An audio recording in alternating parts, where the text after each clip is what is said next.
ఋషులు, మునులు అంటే ఎవరు? వీరిరువురు ఒకరేనా? వేరువేరా? వేర్వేరమ్మా. ఈ సాధకులు సాధకులు తరువాత మునులు, మునులు తరువాత ఋషులు,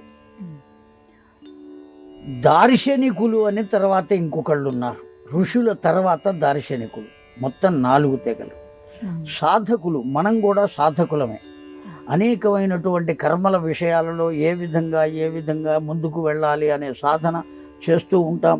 ఆ చేసేటువంటి సాధనలో అనేకమైన మార్పులు పొందుతూ ఉంటాం. వెనక చేసిన సాధన విధానాలను వదిలిపెట్టి మళ్ళీ కొత్త సాధన విధానాలను అనుసరిస్తూ ఉంటాం. అలా సాధన చేస్తూ ఉంటాం. వీళ్ళు కేవలం చాలా గొప్పవాళ్ళు. సాధారణమైన సామాన్యమైన మానవుల కన్నా వీళ్ళు గొప్పవాళ్ళు. ఎందుకంటే ఒక సాధన అంటూ చేస్తున్నారు కనుక. ఈ సాధన విషయంలో పరిపూర్ణమైనటువంటి స్థాయిని పొందినటువంటి వాళ్ళు మునులు. పరిపూర్ణమైన సాధన పొందినటువంటి వాళ్ళను మునులు అంటారు. రెండవ భావం ఏమి అంటే నిరంతర మౌన వ్యవస్థితాయాం మునీనాం సర్వః అని. నిరంతరము మాట్లాడకుండా మౌనంగా ఉండేటువంటి వాళ్ళు ఎవరైతే ఉంటారో వాళ్ళను మునులు అని కూడా పిలిచారు. అసలు మౌనం తప్ప ఇంకో వ్యవస్థ ఉండదు. వాళ్ళు కనీసం మాట్లాడను కూడా మౌనము అంటే నేను మాట్లాడకుండా ఉంటాను, అనేకమైన పేపర్ల మీద రాస్తూ ఉంటాను, లేకపోతే సంజ్ఞలు చేస్తూ ఉంటాను, ఎదురు వాళ్ళకి అర్థం కాకపోతే వాళ్ళ ప్రాణాలు తీస్తూ ఉంటాను, ఇట్లా చెప్పేవాళ్ళు చాలామంది ఉన్నారు. ఆ మౌనం కాదు. అసలు ఏ విధమైనటువంటి విషయాన్ని పట్టించుకోకుండా, నోటి నుంచి కించిత్ మాత్రం కూడా శబ్దం రానివ్వకుండా నిరంతరము తన దృష్టి, మనస్సు, ఆలోచన, తత్వము అన్నీ కూడా ఆ భగవంతుని యందు ఎవరైతే ఆ విధంగా నింపి ఉండగలుగుతారో వాళ్ళను మునులు అని పిలిచారు.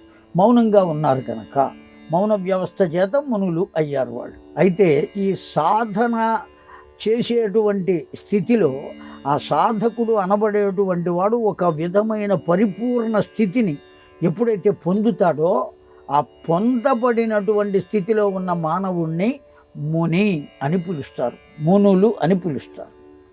ఈ సాధన పరిపూర్ణమైన స్థితికి వచ్చింది, కానీ అక్కడి నుంచి ఎక్కడికి చేరుకోవాలో అక్కడికి చేరుకోలేకపోయాడు.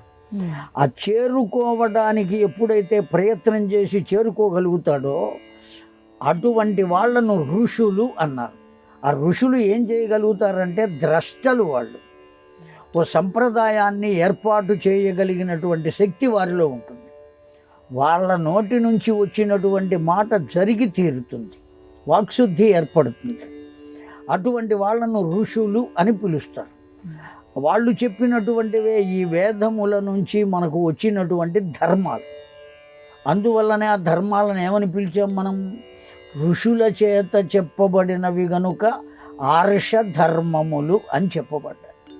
ఋషులు చెప్పారు కనుక ఆర్షధర్మాలు. వాళ్ళు ధర్మాన్ని నిర్దేశించగలిగిన శక్తి ఉంటుంది వాళ్ళకు. మునులలో ఆ శక్తి ఉండదు. కేవలం సాధనాపరంగా పూర్ణత్వాన్ని పొందారు. ఆ పూర్ణత్వాన్ని పొందిన వాళ్ళు మాత్రమే వాళ్ళు మునులు అని చెప్పబడ్డారు.